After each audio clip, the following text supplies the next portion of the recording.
परम कृष्ण वो यहाँ कैसे?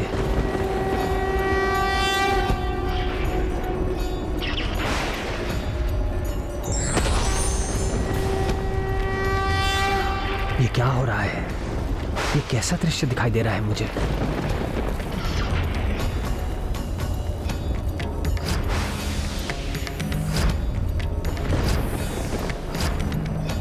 ये धुंधली स्मृतियां कब की हैं? मुझे अब इनका स्मरण क्यों हो रहा है?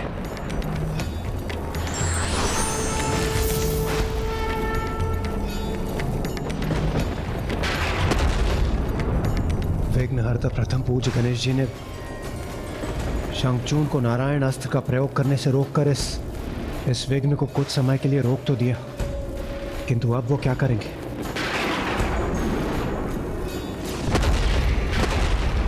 सावधान हो जाओ पुत्र, देवता छल कर रहे हैं तुमसे। विघ्नहर्ता तुम्हारी विजय में विघ्न उत्पन्न करने आए हैं।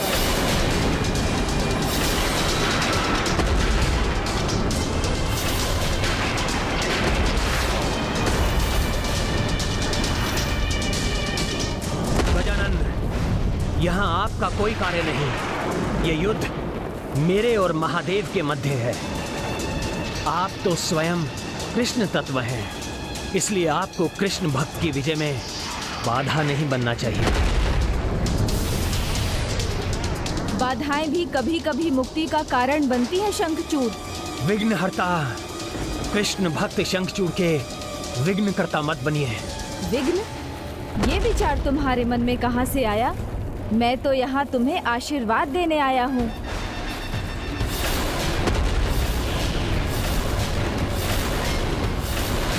आशीर्वाद?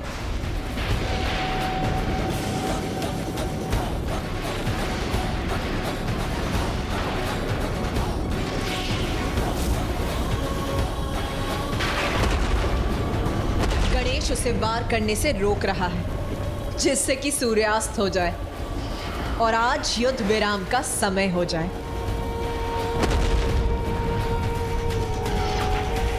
आशीर्वाद प्रभु, किंतु युद्ध के बीच में ये कैसा आशीर्वाद है?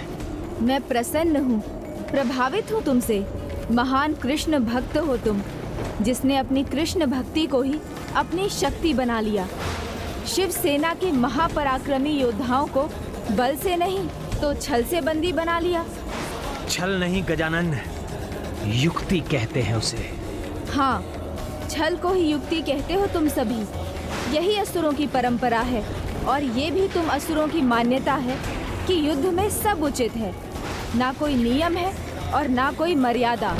गणपति गजानन, शंखचूड़ युद्ध के वैदिक नियमों को जानता भी है और उसका पालन भी करता है। मैंने किसी भी नियम का उल्लंघन नहीं किया। मुझे व्यर्थ उलझाने की युक्ति मत कीजिए। युद्ध करने दीजिए मुझे, उसमें बाधा उत्पन्न मत कीजिए आप। इतने समझदार होकर भी ना समझो की भांति व्यवहार कर रहे हो। आशीर्वाद कभी किसी के लिए बाधा नहीं बनता, वो तो मार्ग को सुलभ बना देता है। मेरा आशीर्वाद तुम्हें नियम भंग करने से बचाएगा, अन्यथा तुम्हारी विजय भी हुई तो वो भी पराजय के समान ही होगी। मैं समझा नहीं प्रभु, मैंने कहा ना, मैं युद्ध के किसी भी नियम का उल्लंघन नहीं कर रहा हूँ। अच्छा, तो पश्चिम दिशा में देखो शंखचूड़, सूर्यदेव अस्त हो चुके हैं और वैदिक नियमों के अनुसार ये युद्ध विराम का संकेत है।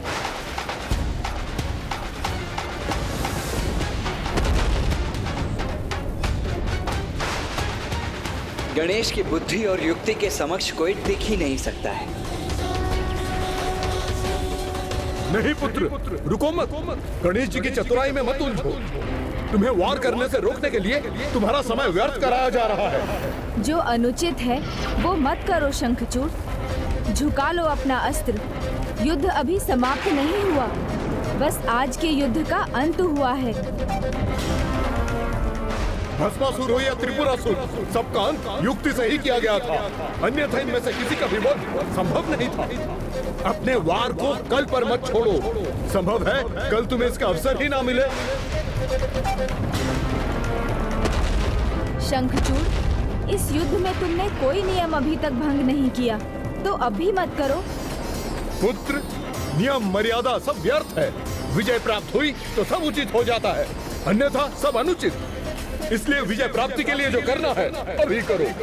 नियमों को भंग करना तो किसी भी असुर के लिए साधारण बात है, किंतु श्री परम कृष्ण का कोई भक्त ऐसी भयंकर भूल कैसे कर सकता है? सूर्यास्त के बाद नारायण अस्त्र का प्रयोग सर्वथा अनुचित है। ये तुमने ऐसा किया तो धिक्कार है तुम्हें, मिथ्या है तुम्हारी भक्ति।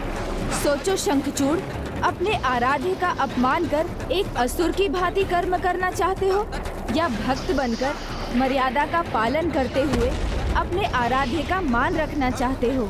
अब ये तुम पर निर्भर है।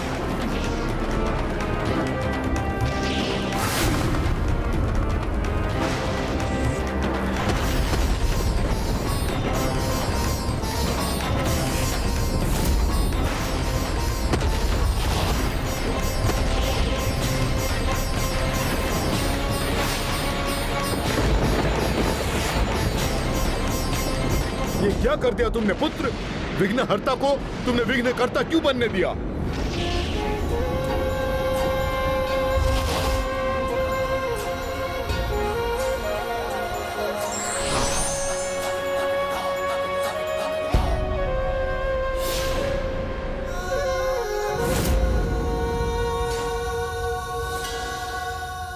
आज तो सृष्टि पर छाया ये महासंकट गणेश के कारण टल गया।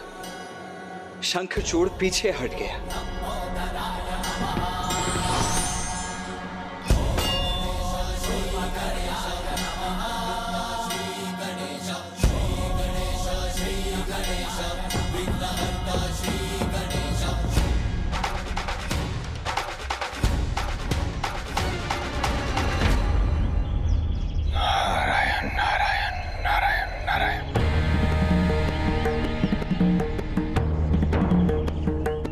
प्रभु, आप ऐसे निश्चिंत हैं? कैसे?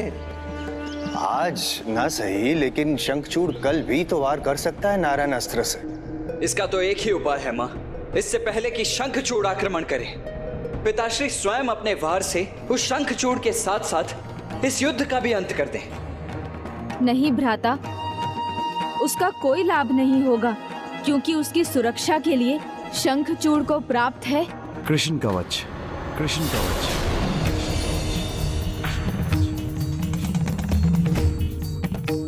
तो इसीलिए आपने उस पर वार नहीं किया था पिताश्री?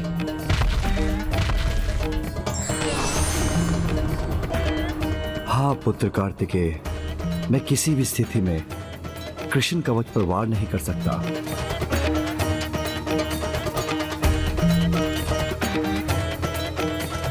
तब तो हमें वो कृष्ण कवच उससे दूर करने की युक्ति सोचनी चाहिए। कृष्ण कवच ही नहीं, उसके साथ असुर शंखचूड़ को एक और कवच प्राप्त है। ऐसा कवच जिसे ना कोई भेद सकता है, ना ही शंखचूड़ से छीन सकता है। वो कवच जिसे उससे कोई दूर नहीं कर सकता, और वो है उनकी पत्नी देवी तुलसी के अनुपम प्रेम, अपने पति के प्रति उनकी निष्ठा और उनका समर्पण, अर्थात उनके पतिव्रत का कवच।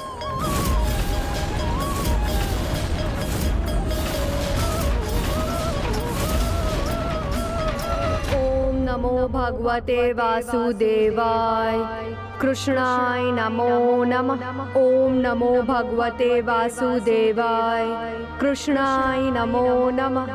ओम नमो भगवते वासुदेवाय, कृष्णाय नमो नमः।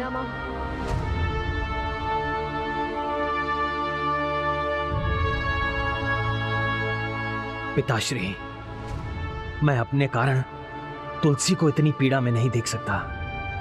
ओम नमो मुझे उसे उसके तप से उठा देना चाहिए। नहीं पुत्र, तुम ऐसा कुछ नहीं करोगे, क्योंकि वो तो अपने तप से तभी उठना चाहेगी जब तुम इस युद्ध में विजयी होकर वापस लौटोगे। जब तक मेरा पतिव्रत सुरक्षित, उसकी शक्ति सुरक्षित, कैसा भी संकट क्यों ना आ जाए, भयंकर से भयंकर बवंडर ही क्यों ना आ जाए, मैं आपके इस विजय दीपक कदापि नहीं बुझने दूंगा। आश्चर्य है, दीपक में घृत नहीं, फिर भी उसकी ज्योति स्थिर है।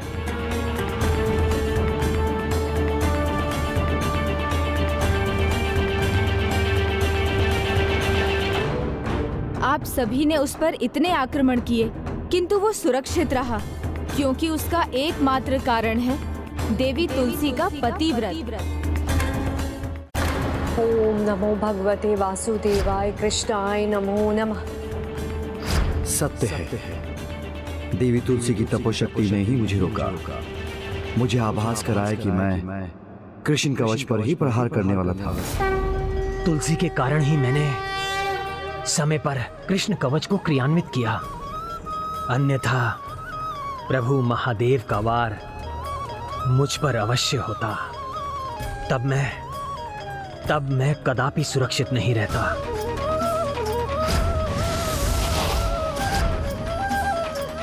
किंतु सत्य तो यह है कि उसकी शक्ति ने ही मुझे महादेव का सामना करने के लिए आत्मविश्वास दिया। जब तक शंखचूड़ को ऐसे अनुपम स्नेह, ऐसी निष्ठा, ऐसे पतिव्रत की शक्ति प्राप्त है, वो तो त्रिदेवों के सामने भी अजेय रहेगा। स्वयं देवाधिदेव महादेव उसको पराजित नहीं कर सकेंगे। कल इस युद्ध में स्वयं देवाधिदेव होंगे मेरे सामने, किंतु फिर भी मैं अजय और अमर रहूंगा, क्योंकि तुलसी के पतिव्रत की शक्ति मेरे साथ रहेगी। किंतु अन्य मर्यादाओं से बंधे होने के कारण आप कृष्ण कवच पर तो प्रहार करेंगे नहीं, और देवी तुलसी के पातिव्रत्य के सम्मान में आप उस शंखचूड़ का अंत भी नहीं करेंगे। तो फिर ये अधूरा युद्ध क्यों पिताश्री? युद्ध आरंभ हो जाए तो योद्धा का पीछे मुड़ना उसकी पराजय का सूचक होता है देव सेनापति।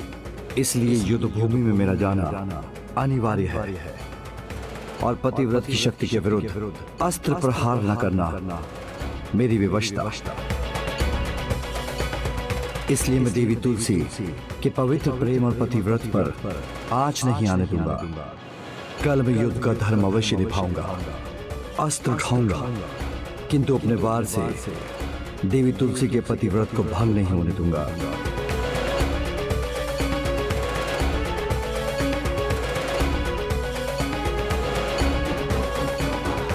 तुलसी, मैं अब तुम्हें इस कष्ट में नहीं रहने दूंगा। कल युद्ध भूमि में प्रवेश करते ही नारायण अस्त्र का प्रयोग कर इस युद्ध के साथ तुम्हारे कष्ट का भी अंत करूंगा।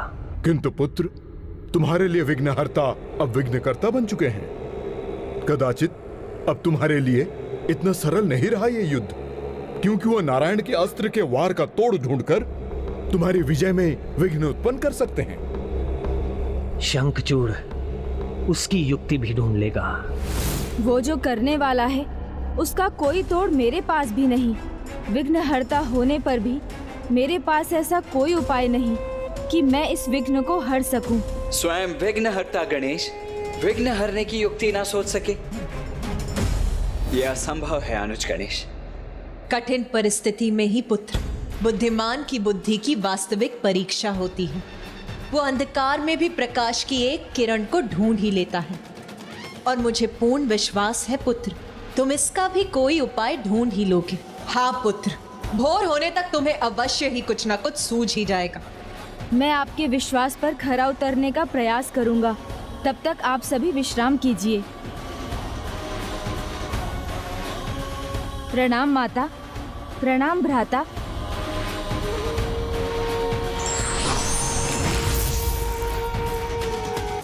वो विघ्नहर्ता गणेश है पुत्र, वो इतनी सरलता से अपनी असफलता स्वीकार नहीं करेंगे। तुलसी के पतिव्रत की शक्ति के आगे उनकी सभी युक्तियां विफल होंगी। ओम नमो भगवते वासुदेवाय कृष्णाय नमो नमः। ऐसे अद्भुत पतिव्रत का कोई तोड़ नहीं।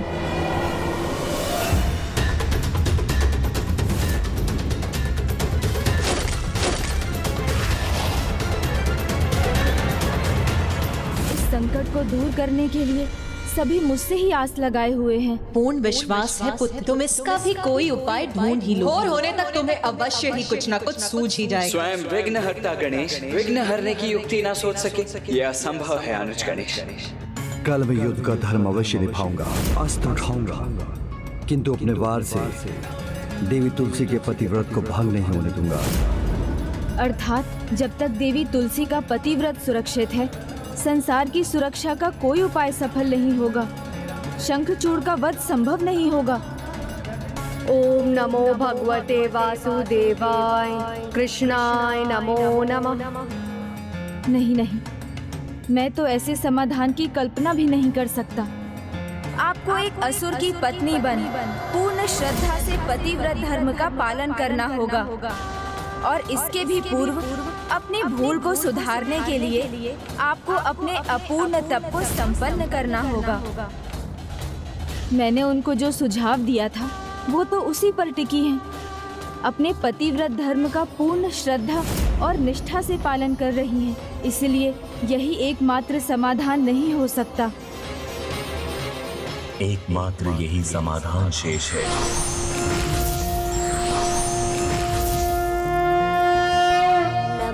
प्रणाम प्रभु।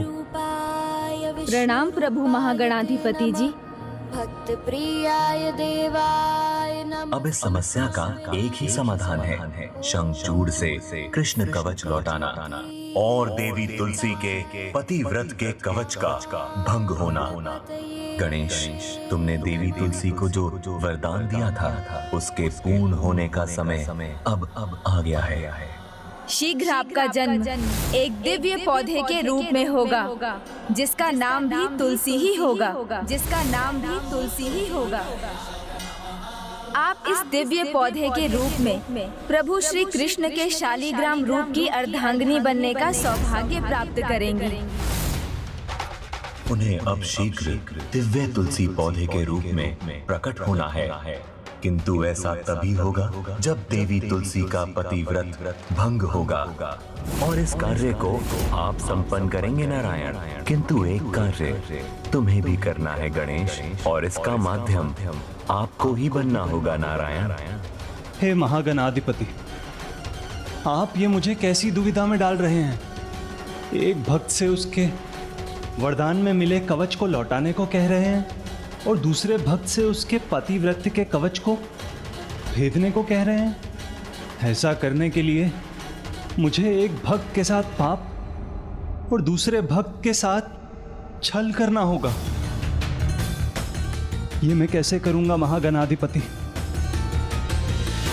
शंखचूड़ ने बुरे कर्म किए हैं, इसलिए उससे उसका कवच लौटाना भले ही उसके कर्मों का फल माना जाए, किंतु प्रभु देवी तुलसी के साथ तो यह अन्याय होगा। ये मैं कैसे करूं प्रभु? देवी तुलसी ने एक जन्म नहीं अपितु 2 जन्मों में मेरी ही तपस्या की है, मेरे ही प्रति समर्पित रही, फिर भी मुझे नहीं पा सकी। और अब मैं उसे इतना बड़ा दंड कैसे दे दूं? ये मैं कैसे करूंगा महागणाधिपति? हाँ प्रभु, देवी तुलसी तो पूर्ण श्रद्धा के साथ अपना कर्तव्य निभा रही हैं, पवित्रता के साथ अपने पतिव्रत धर्म का पालन कर रही हैं। फिर ये उनके प्रति अन्याय और दंड समान नहीं होगा। इस अन्याय में न्याय छिपा है। कभी कभी दंड प्रत्यक्ष रूप में कठोर प्रतीत होता है, किंतु उस दंड में उसके प्रति न्याय होता है। जैसे वृक्ष की आयु पूर्ण होने पर उसे जड़ से काट दिया जाता है, किंतु उसके काष्ठ को विभिन्न कार्यों के लिए प्रयोग में लाया जाता है। यही उस वृक्ष की जीवन की सार्थकता है। इसी प्रकार प्रत्येक तप का परिणाम वरदान नहीं होता, तप का फल भिन्न रूप से भी आता है। क्योंकि सत्य तो ये है कि विधाता कभी कभी छोटा कष्ट देकर बड़े कष्ट हर लेता है। किंतु प्रभु देवी तुलसी के पतिव्रत में ही उनके प्राण हैं। यदि वो अपने इस धर्म का पालन न कर सकी तो ये उनके लिए मृत्यु से कम नहीं होगा। और वो मृत्यु उसके लिए वरदान बनेगी, उसके जीवन के लक्ष्य के निकट ले जाएगी, क्योंकि उसे तो दिव्य तुलसी पौधा बनकर फिर से जन्म लेना है।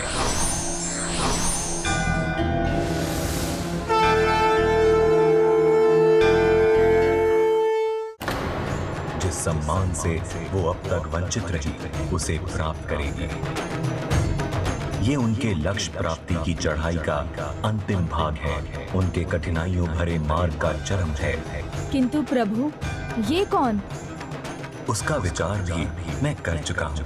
ये भक्त और भगवान के संबंध का विषय है, इसलिए उसके इस अनंत सम्मान का मार्ग खोलने का ये दायित्व श्री हरि नारायण का ही है। किंतु एक कार्य तुम्हें भी करना है गणेश। कल युद्ध आरंभ होने पर शंखचूड़ नारायण अस्त्र का प्रयोग करने का प्रयास करेगा, किंतु तुम्हें उसे ऐसा करने से रोकना होगा जिससे नारायण को अपने कर्तव्य निभाने का पर्याप्त समय प्राप्त हो।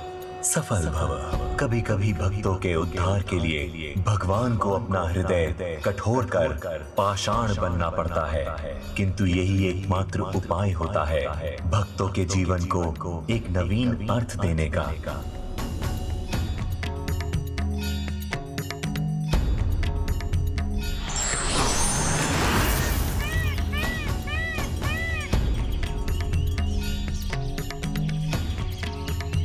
प्रभु, आपके नेत्रों में अश्रु क्यों प्रभु? ऐसा क्या घटित होने वाला है जिसने आपके नेत्रों में अश्रु छलका दिए?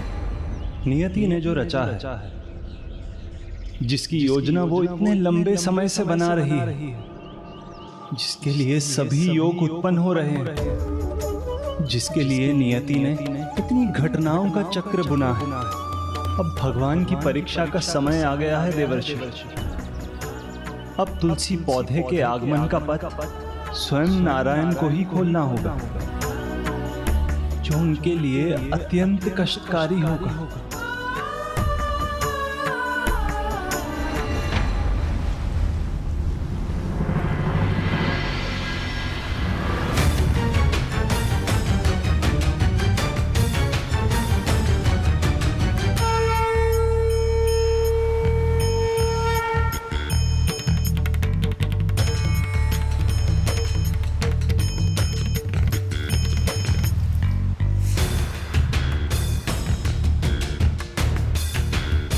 हे प्रभु श्री हरि नारायण, मुझे आशीष दीजिए कि आज का दिन मेरे जीवन का महानतम दिन हो। अवश्य होगा। आज का दिन आपके लिए महान ही होगा महाराज शंखचूड़।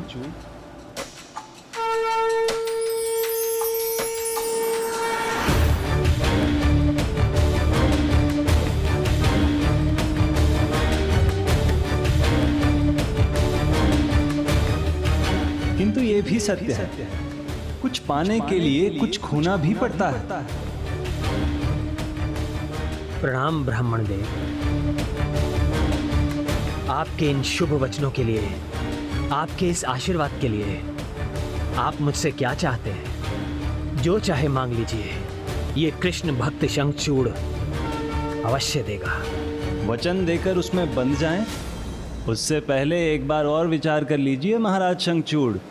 मैं आपके दर्शन कर रहा हूं तो मुझे ऐसा आभास हो रहा है जैसे मेरे प्रभु ही मेरे सामने हो, और मेरा जो भी है उस पर सर्वप्रथम मेरे प्रभु का ही अधिकार है। इसलिए मुझे आपको कुछ देने का वचन देने से पहले पुनर्विचार करने की आवश्यकता नहीं है। मांगिए ब्राह्मण देवता, आप जो भी कहेंगे आपको अवश्य देगा शंखचूड़।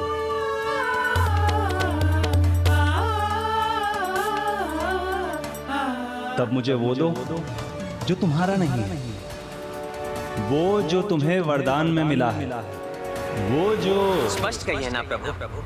आपको मेरा कृष्ण कवच चाहिए।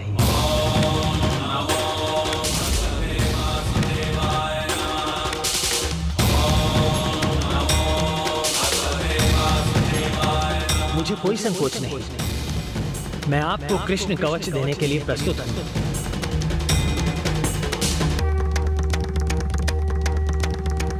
किंतु बस आप अपने वास्तविक रूप में मुझे दर्शन दे दीजिए और मांग लीजिए अपना कृष्ण कवच।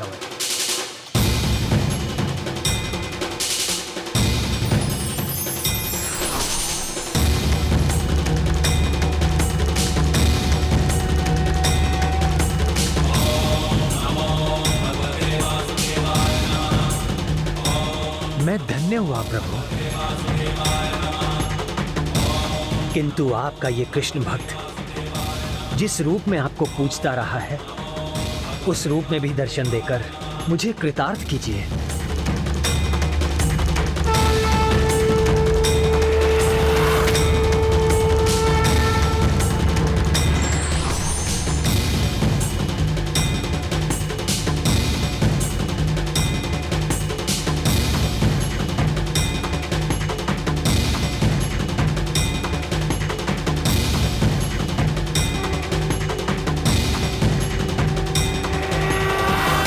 मुझे अपना कृष्ण कवच दे दो शंखचूड़, मुझे अपना कृष्ण कवच दे दो शंखचूड़, मुझे अपना कृष्ण कवच दे दो शंखचूड़।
मैंने आपकी आज्ञा का पालन किया, वैसे भी मुझ जैसा पथभ्रष्ट इस कवच के योग्य नहीं है।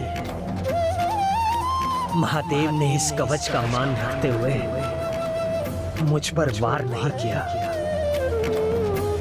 किंतु मैंने क्या किया? केवल उन पर प्रहार। ना ही ये धर्मोचित है और ना ही युद्ध की मर्यादा।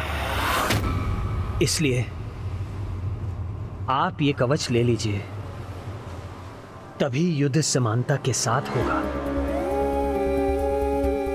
प्रभु, मैं असुर हूं, मेरे लिए नियमों का कोई अर्थ नहीं है, किंतु आपके भक्त को तो आपके द्वारा स्थापित नियमों का पालन तो करना ही चाहिए। स्वयं आपके आराध्य देवादिदेव महादेव को सम्मोहित करना, उन पर वार करना आपके नियमों के स्वयं आपके विरुद्ध होगा, जो मैं कदापि नहीं करना चाहता। इसलिए संकोच मत कीजिए प्रभु, निसंकोच ये कवच ले लीजिए। किंतु प्रभु, महादेव के सामने टिके रहने की शक्ति अब भी मुझ में है। लीजिए प्रभु, इस दिव्य कृष्ण कवच को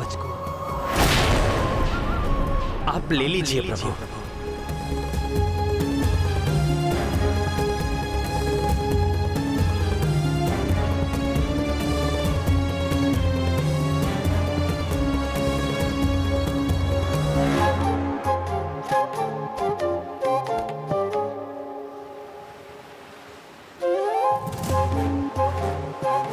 मैंने कवच अवश्य खोया है, किंतु मेरा वास्तविक कवच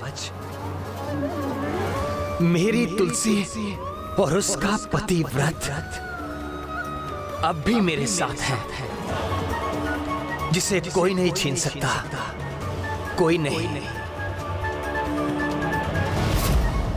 ओम नमो भगवते वासुदेवाय, कृष्णाय नमो नमः।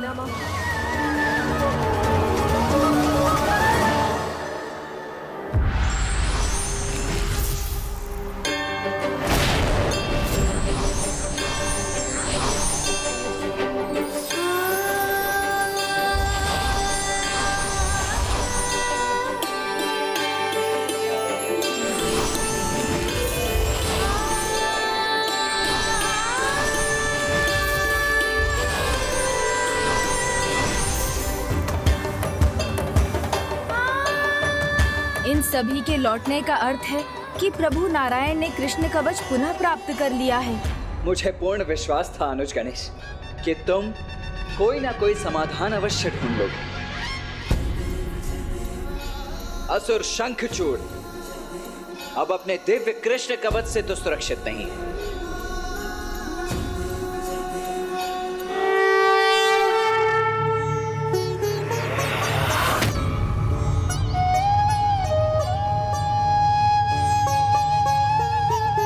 शंखचूड़, तुमने आज मुझे अपना कवच लौटाकर बहुत बड़ा त्याग किया है, इसलिए मैं तुम्हें अपार बल और सामर्थ्य का आशीष देता हूं।